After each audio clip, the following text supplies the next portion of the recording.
buenas noches. ¿Cómo están en este viernes? Bienvenidos a Economía Social desde la Ciudad de México, a este programa de negocios, economía y finanzas que hacemos en colaboración con el equipo de este canal de YouTube del periodista Julio Hernández Astillero. Soy Claudia Villegas y me da muchísimo gusto recibirlos en este programa en donde les hemos preparado un contenido que pensamos puede ser de gran utilidad. Estamos pues cumpliendo ya varias semanas con el gobierno del presidente Donald Trump y ha sido de verdad bajo el agua. Hemos tenido que respirar profundo para entender cómo este nuevo intervencionismo se manifiesta a través de órdenes ejecutivas, aranceles, la guerra comercial más tonta de la historia, la amenaza de invadirnos casi, claro, estoy exagerando, pero esta orden de acabar con los cárteles de la droga, pues nos han dejado una experiencia complicada de cómo entender ahora la nueva manera de que Estados Unidos busca aislarse, se está aislando internacionalmente con decisiones muy complicadas, pero también busca seguir ejerciendo influencia, pero que no le cueste, porque ya no quiere financiar ni la ANET ni USAID. Algo se gana porque se elimina eso que teníamos como una colaboración internacional que a veces se manifestaba como intervencionismo, como intervención en las democracias de los países. Pero bueno, ¿qué les cuento? Aquí en Canal de Astillero pueden encontrar una serie de entrevistas de contenido análisis. Nosotros nos vamos a concretar a la parte económica y les vamos a presentar un cachito de la entrevista que tuvimos en la sede de la Bolsa Mexicana de Valores, aquí en Reforma, en la Ciudad de México, en donde está el recinto bursátil. Nada más y nada menos, una entrevista que gestionó mi querida María Luisa Aguilar, nuestra editora de negocios, finanzas, sobre todo de temas bursátiles, con Jorge Alegría, el hombre que comenzó, como bien nos contaba durante la entrevista. Él fue operador del mercado de valores allá por 1985-86. Recordábamos en la entrevista con Jorge Alegría, hoy director general del grupo BMB, cómo pues negociaba, decía, petrobonos, estaba con Nacional Financiera, fue el primer, digamos, forma parte de la nueva generación que llega a la Bolsa Mexicana de Valores después de que la antigua generación, la que le precedió, negociaba ahí en el recinto bursátil de la calle de Uruguay, en el centro, esa generación a la que perteneció Roberto Hernández, Alfredo Harp, Carlos Slim, Pepe Madariaga. Bueno, el director de la bolsa es de la siguiente generación y les vamos a presentar esta entrevista, un pedacito porque quiero que la lean completa en Revista Fortuna en nuestra próxima edición impresa. Vamos a tener a Yared Arciniega con el reporte desde Palacio Nacional y Ben Boller. Así es que vamos a ver esta entrevista con Jorge Alegría, director general de la Bolsa Mexicana de Valores, con María Luisa Aguilar y Claudia Villegas. Y nos encontramos aquí en el edificio del Grupo Bolsa Mexicana de Valores, en el corazón de la Ciudad de México, en la avenida maravillosa de Reforma, y nos da muchísimo gusto estar aquí con el director general del Grupo Bolsa Mexicana de Valores, Jorge Alegría. Aquí María Luisa Aguilar y Claudia Villegas, estamos muy contentas de poder tener esta entrevista. Adelante con la primera pregunta, María Luisa. Gracias, Jorge. Pues mira, inevitable, porque todos los participantes del mercado de valores están con esa inquietud, Jorge. ¿Qué significan las emisiones simplificadas dentro de la nueva ley y todos los ordenamientos secundarios que hay? Pero la parte de las emisiones simplificadas nos interesa muchísimo, porque yo sé, Jorge, que el fin último también de este gran esquema de financiamiento es justo que todo mundo pueda acceder a financiarse a través de la Bolsa Mexicana de Valores. Entonces, si nos explicas, digo, con lujo de detalle o como para que podamos entender un poco de qué significan estas emisiones simplificadas. Primero, María Luisa, Claudia, me da muchísimo gusto que estén aquí el día de hoy. Y se me hace esta pregunta, además de muy oportuna, muy importante, porque en efecto es pues, de las noticias más importantes que ha habido en el mercado de valores mexicanos en más de un año. A finales del 2023 que se publica este cambio a la ley del mercado de valores, donde se permite esta nueva manera de llevar a empresas o que empresas mexicanas vayan al mercado de valores, tanto de renta fija como de renta variable.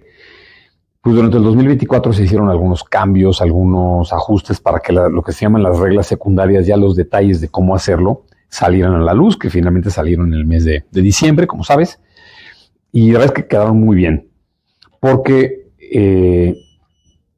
algo que siempre nos habíamos, pues no sé, quejado, era de esta percepción que hay en las empresas mexicanas de que el proceso de listado es caro, que el proceso de listado es lento, que es muy complicado. Y lo que busca esta regulación es precisamente solucionar estos temas. Y con estas nuevas reglas se logra que las empresas mexicanas medianas, no tan medianas, puedan acceder al mercado a financiarse vía deuda, vía capital, de una manera mucho más ágil, mucho más rápida y por lo tanto mucho más eficiente. De eso se trata y se nos hace una gran noticia. Claro, las reglas acaban de ser publicadas hace un mes. Ahora viene una labor muy importante del lado del sector privado, de la propia Bolsa Mexicana de Valores, también desde luego de las casas de bolsa, para que esto se lleve al mercado y sea una realidad en los próximos meses. Totalmente, Jorge. ¿Tú qué crees que pueda marcar este gran inicio para que haya una coordinación casi armónica entre todos los actores involucrados? Como tú dices, las casas de bolsa, las emisoras. Ayer sí veíamos la emisión de bonos senior de Minera México. Digo, estos son grupos gigantototes. Sí. Y yo creo que también aprovecharon un poco la emisión de deuda que hizo el gobierno federal de 185,600 millones de pesos. Sí.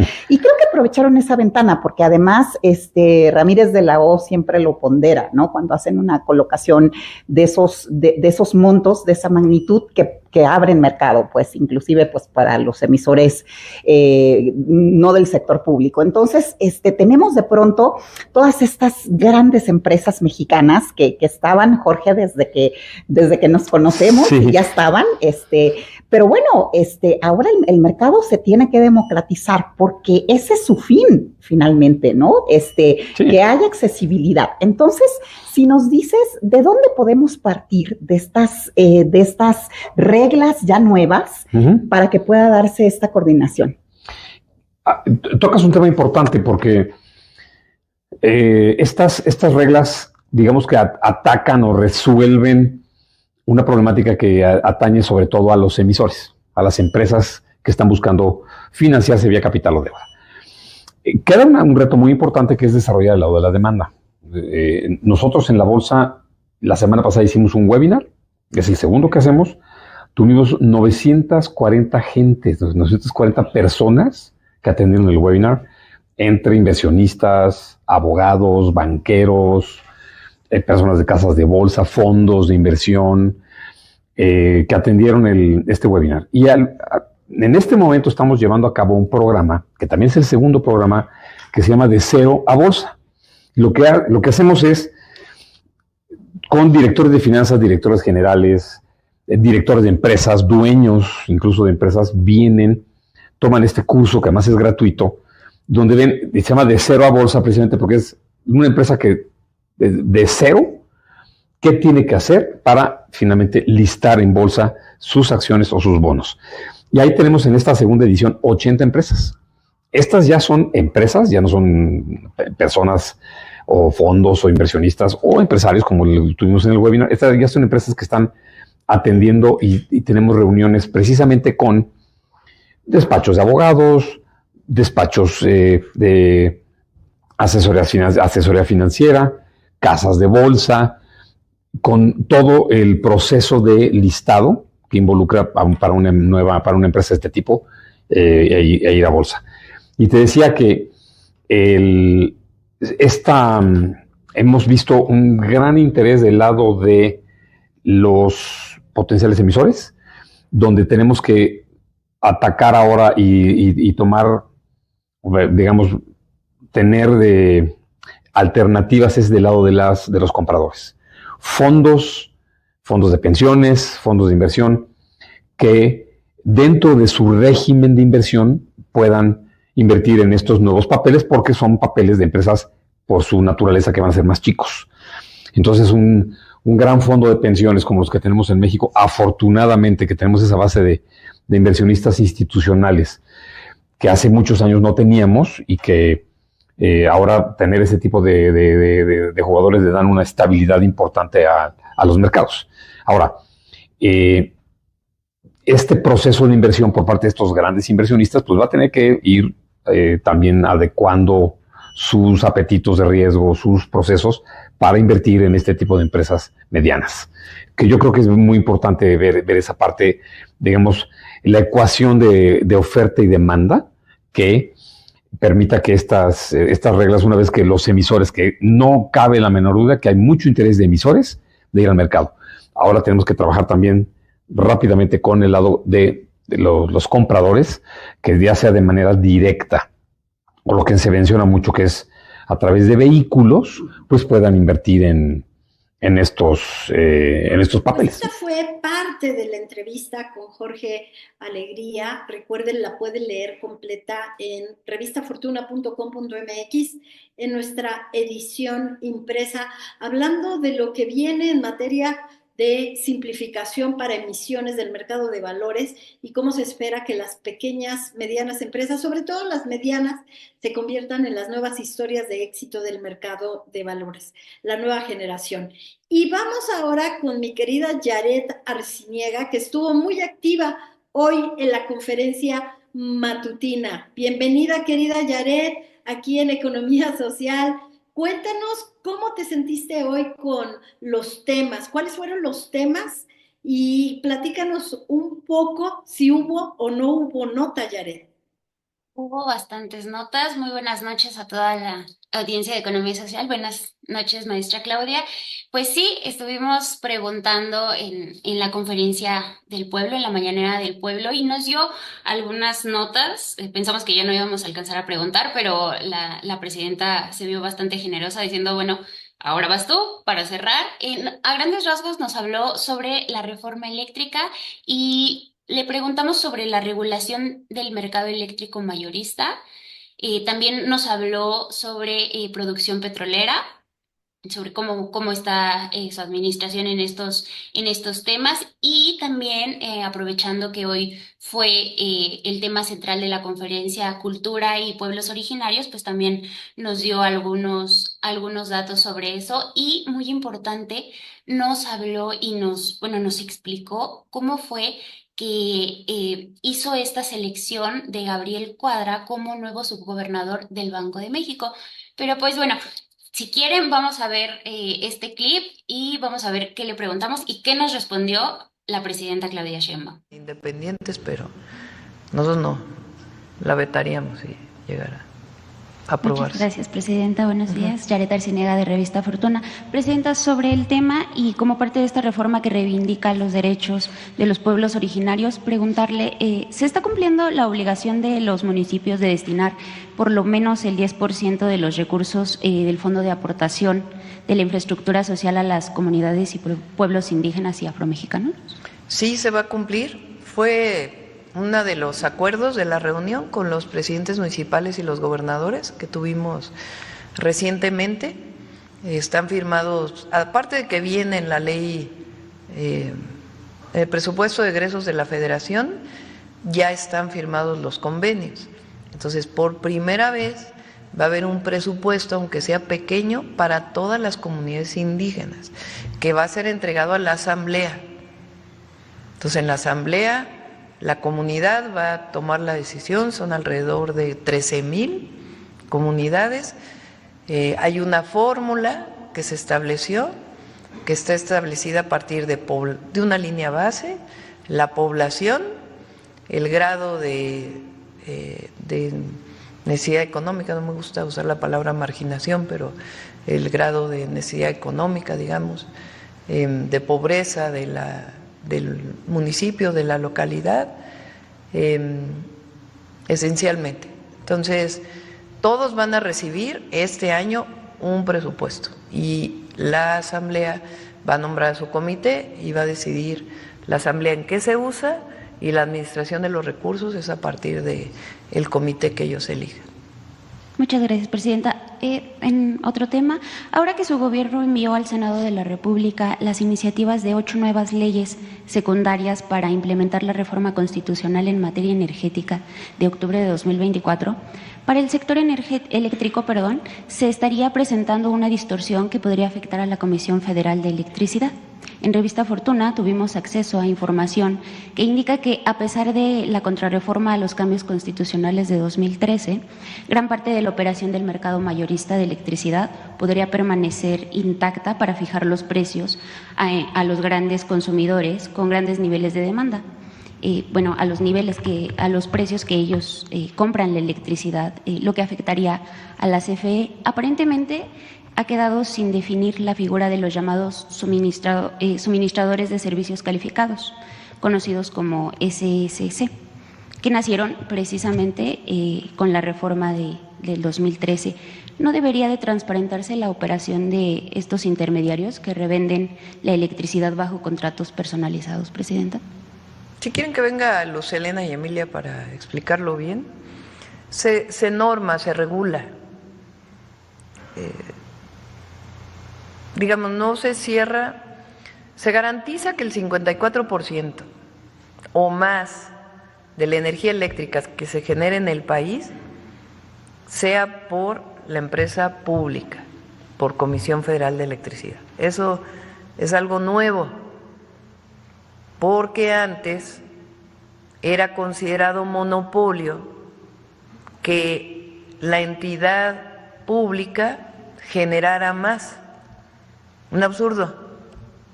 Entonces, ya el 28 constitucional dice, en el caso de las empresas públicas del Estado, no son monopolios.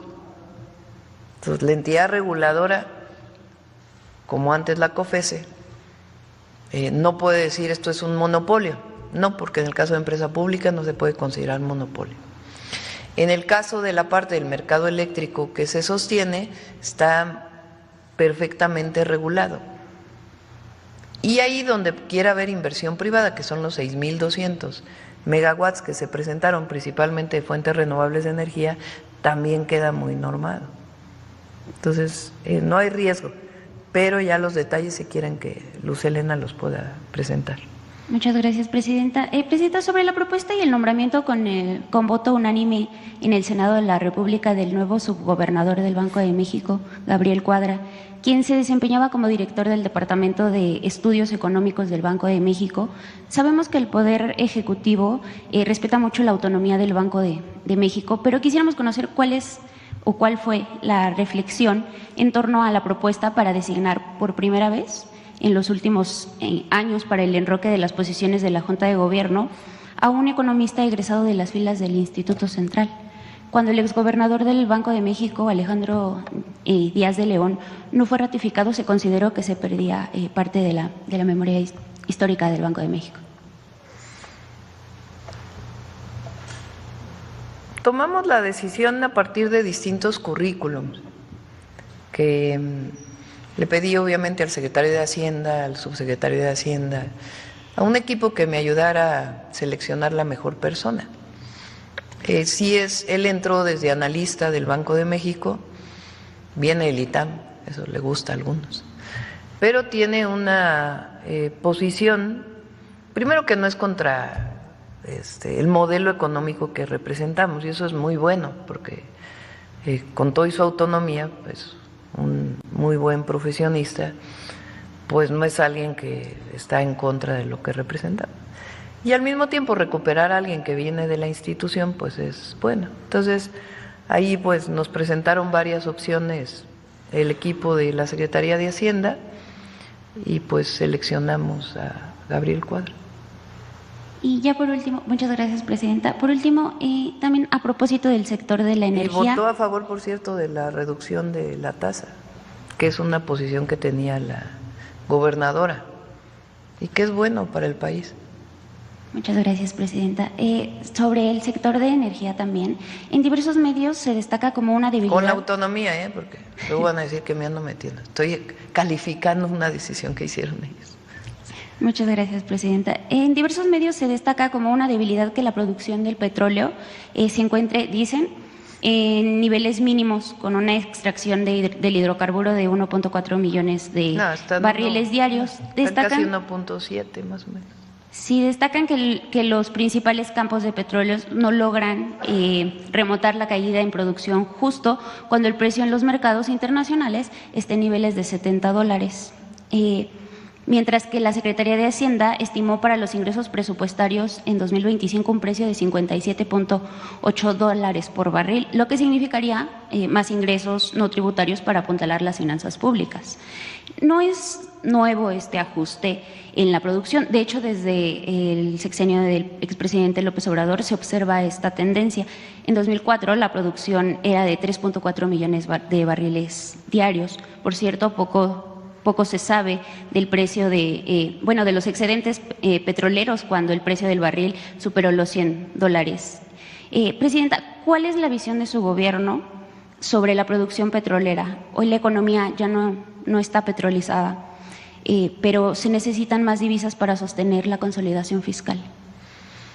No se puede comparar con 2004, porque hay una política distinta. 2004 fue una de las políticas más irresponsables de producción petrolera en el país. Fox decidió que iba a vender el petróleo a los Estados Unidos, sobreexplotó el yacimiento de Cantarell, inyectando nitrógeno, contaminando el yacimiento, cosa que hoy tenemos desde hace mucho tiempo, no hoy, sino desde hace rato, problemas por el gas que está contaminado con nitrógeno. Una política de extracción excesiva que además dio cantidad de excedentes petroleros que no supimos dónde se quedaron. Calderón siguió lo mismo, ya no llegó a 3.4, pero cercano, estaba a $100 el barril. Por eso siempre pregunto, ¿de qué se acuerdan que hizo Calderón? ¿Alguna obra pública así, pero excepcional? Con la cantidad de excedentes petroleros que tuvieron. Una política muy irresponsable de sobreexplotación de un yacimiento que le dio muchísima riqueza al país y que por sobreexplotar, por la forma en que sobreexplotaron, se lo acabaron muy rápido, no permitiendo que petróleo que todavía pudiera estar produciendo a la fecha pudiera haberse mantenido por mucho más tiempo, ¿no? Porque cuando un yacimiento lo sobreexplotas, hay una parte del petróleo que después ya no, es mucho más difícil y costoso extraerlo. Entonces no podemos comparar con 2004. El presidente López Obrador planteó un límite de producción de 1.8 millones de barriles diarios, que es el mismo límite que nosotros estamos planteando.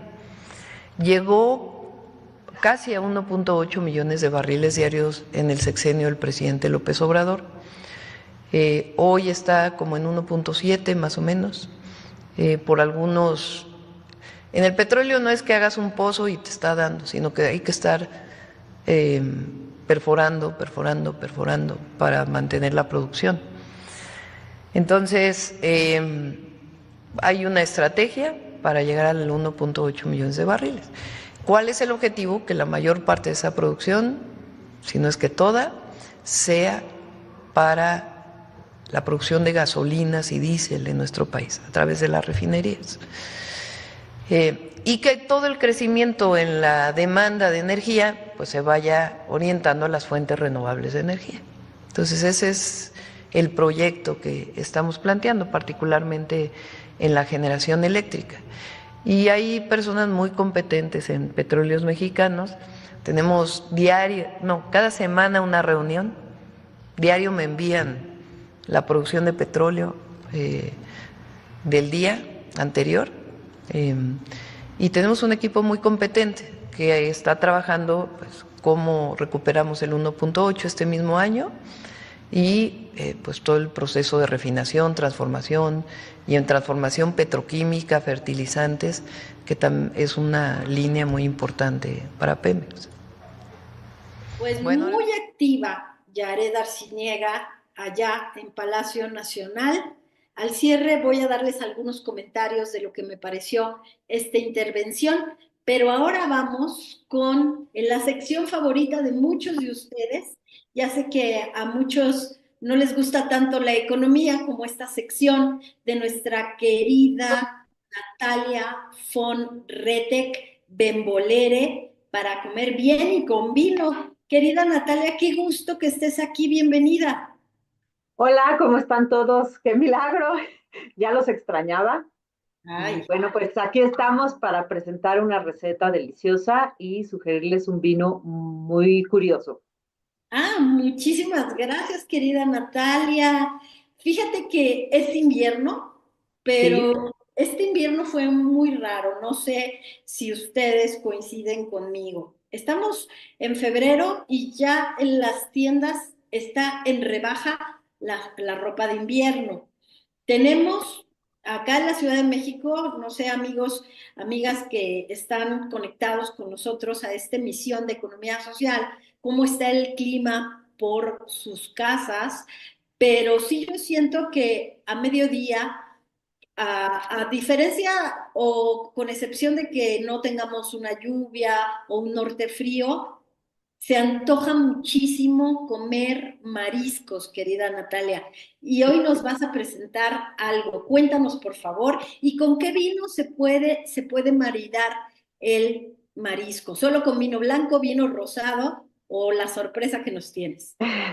Bueno, siempre la sugerencia de maridar pescado o mariscos es ya sea con efectivamente un vino blanco o un vino rosado, ¿no? Por las características que tienen, que no son tan estructurados, por ejemplo, o tan secos como puede ser un vino tinto, ¿no? Por decir algo. Pero en esta ocasión yo les traigo ahora un vino que siempre resulta muy curioso para mis clientes, mis amigos siempre me preguntan, habla del vino este azul, ¿no? Es un vino azul, color azul. Azul, ¿Ese azul con turquesa. moras?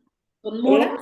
Sí, es lo que me preguntan, ¿no? ¿Realmente es un vino, el vino azul? O sea, los puristas del vino dicen que no, que eso no es vino, que bueno.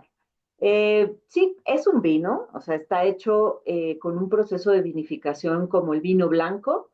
De hecho, la uva, por ejemplo, este vino que les presento, la uva está principalmente hecha con chardonnay, creo, o bueno, con uvas blancas, ¿no? Está hecho con uvas blancas principalmente, pero el color azul es un añadido. O sea, si el color azul no se da por un proceso de vinificación natural, eso sí es cierto, se le añade el color y se le añade el color con unas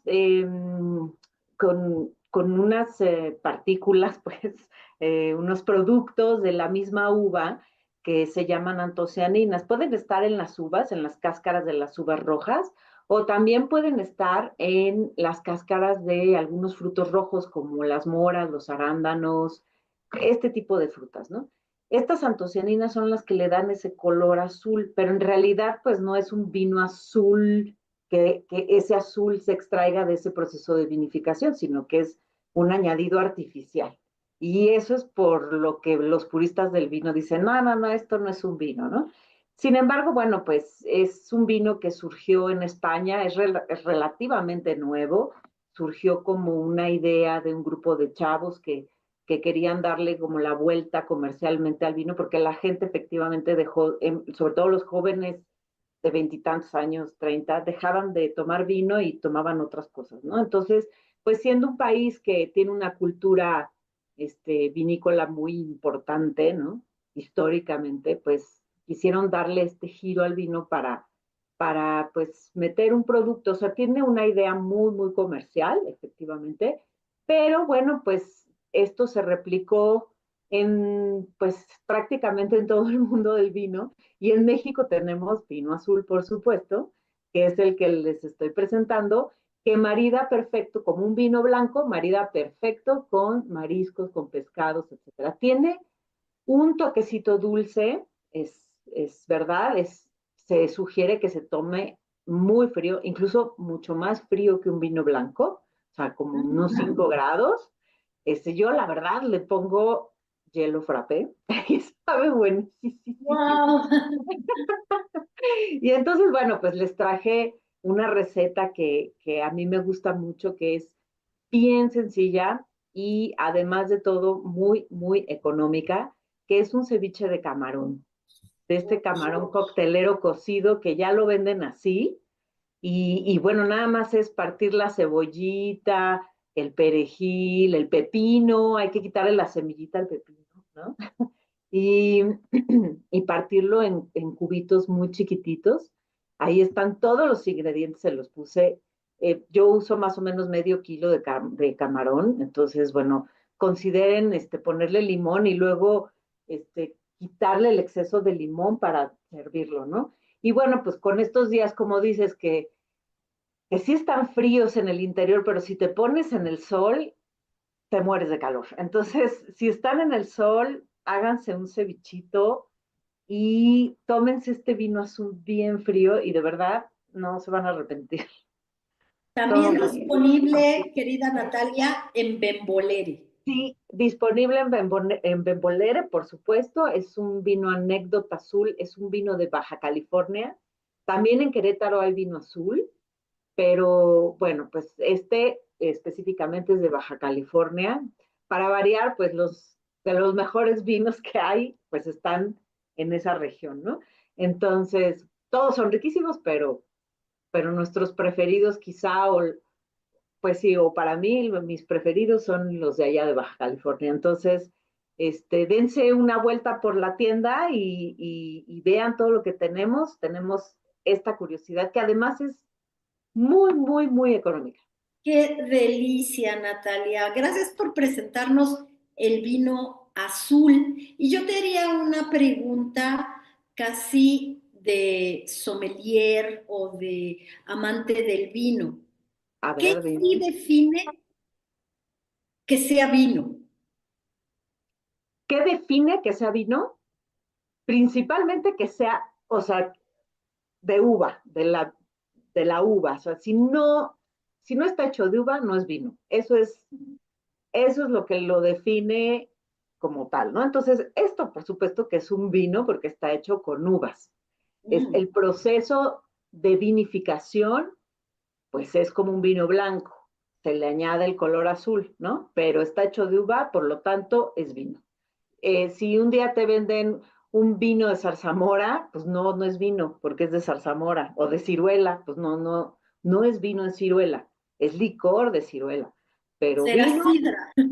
o sidra, la sidra es de manzana, por ejemplo, ¿no?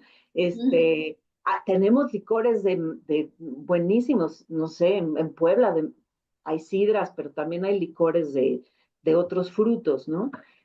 Pero para que sea vino, tiene que ser de uva, 100%. Muchas gracias, Natalia. Y otra pregunta. Sí, Cuando uno se mete a la cocina a ajá. preparar este tipo de platillos, ¿qué dirías tú de lo importante que es cuidar el corte, cómo picas, cómo dispones los ingredientes? Porque evidentemente no sabe igual este platillo que tú nos estás presentando con un corte cuidado de los ingredientes, de los camarones, los vegetales. ¿Qué Ujú. opinas de eso? Porque yo tengo una teoría. Es como cuando preparas chilaquiles, pero huevos rancheros, pero enchiladas. ¿Cómo cambia el sabor? Mucho. Fíjate que cuando hablamos de vino y de maridajes y todo, siempre les hablo de la parte de los sentidos, la parte sensorial que es esencial, ¿no? Y en la comida, pues por supuesto que también pasa esto, ¿no? O sea, la comida entra por los sentidos, no nada más por el sentido del gusto, sino por el sentido del tacto.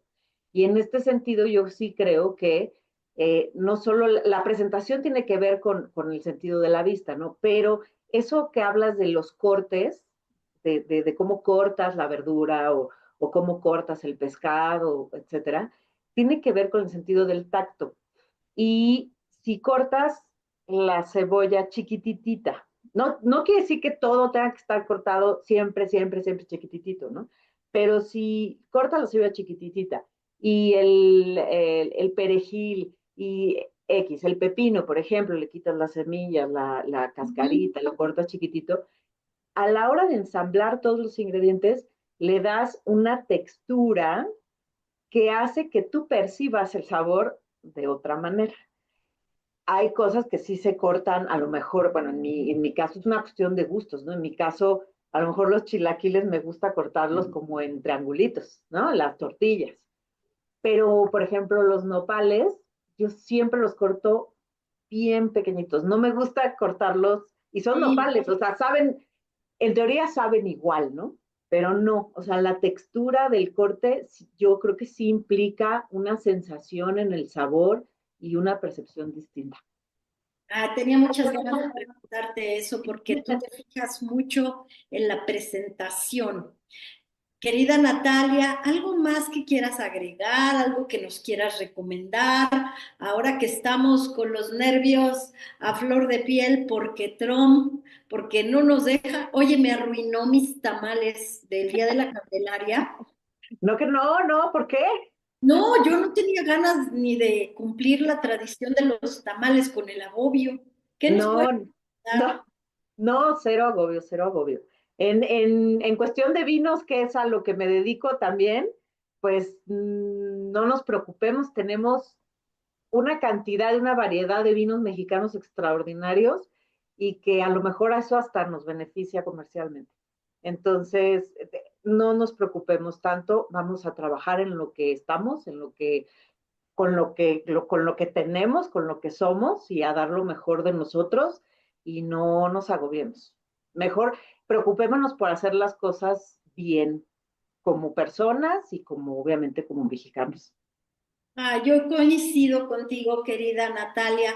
Te mando un beso, un abrazo y a ver si la próxima semana mi querida Yaret me estaba compartiendo una carta que escribió un chef estadounidense sobre lo importante que es reconocer la belleza que tenemos los mexicanos y que se refleja en la cocina, en nuestra comida, en nuestros vinos, porque ahí está nuestra esencia.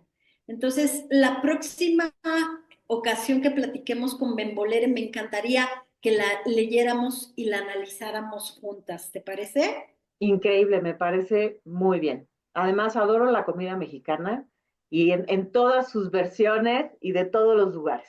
Entonces, claro, claro, estoy de acuerdo, la leemos. Muchas gracias, querida Natalia. Te mando un beso, un abrazo a todo el equipo de Bembolere. Gracias siempre por inspirarnos a comer bien y con vino. Muchas gracias a ustedes, muchos saludos y hasta pronto.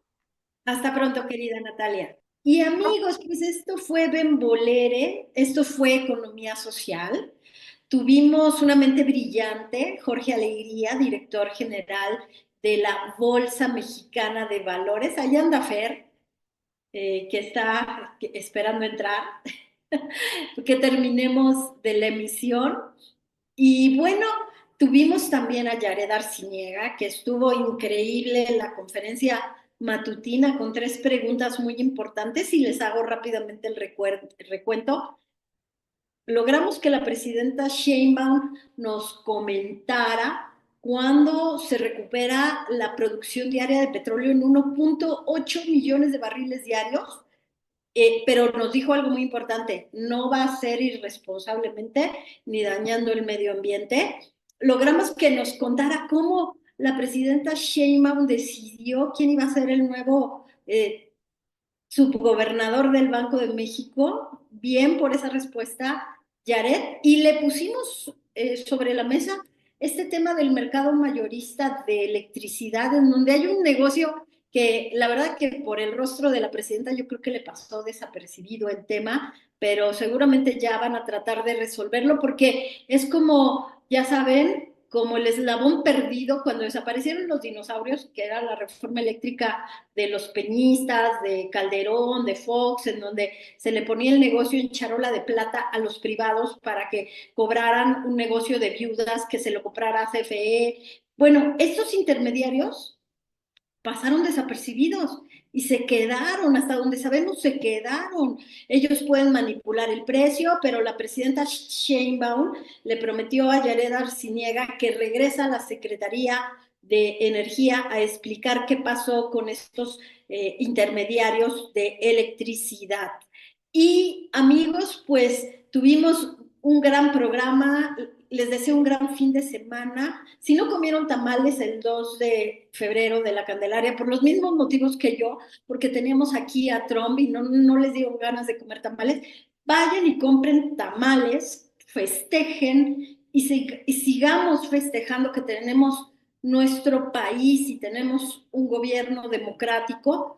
Yo les quiero recomendar, voy a estar por ahí en France 24 en debate, nos han invitado y les agradecemos mucho. Los quiero invitar el próximo martes en Canal 11, en Coyuntura, y vamos a estar platicando sobre temas coyunturales, sobre economía, sobre derechos. Seguramente vamos a hablar sobre el ambiente de tasas de interés.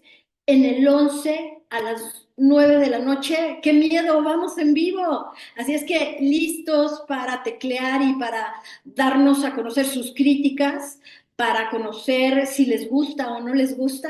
Ahí vamos a estar. Gracias por la invitación, querida Renata Turrent. Te queremos mucho porque quieres a nuestro país, porque la televisión pública es un bien público. Y estuvo ahí Julio Di Vela, que fue director durante muchos años del Canal 11, invitado por Renata Turrent. Qué bonito que lo invitó. Yo cuando lo vi me sorprendí, pero me dio mucho gusto que estuviera ahí. Eso quiere decir que vamos cerrando filas, que vamos de alguna manera entendiendo que no es con la confrontación, pero que no vamos a permitir que nos digan que está mal lo que estamos haciendo en materia económica si esto beneficia a los menos favorecidos. Primero los pobres, es una frase que no se nos debe olvidar.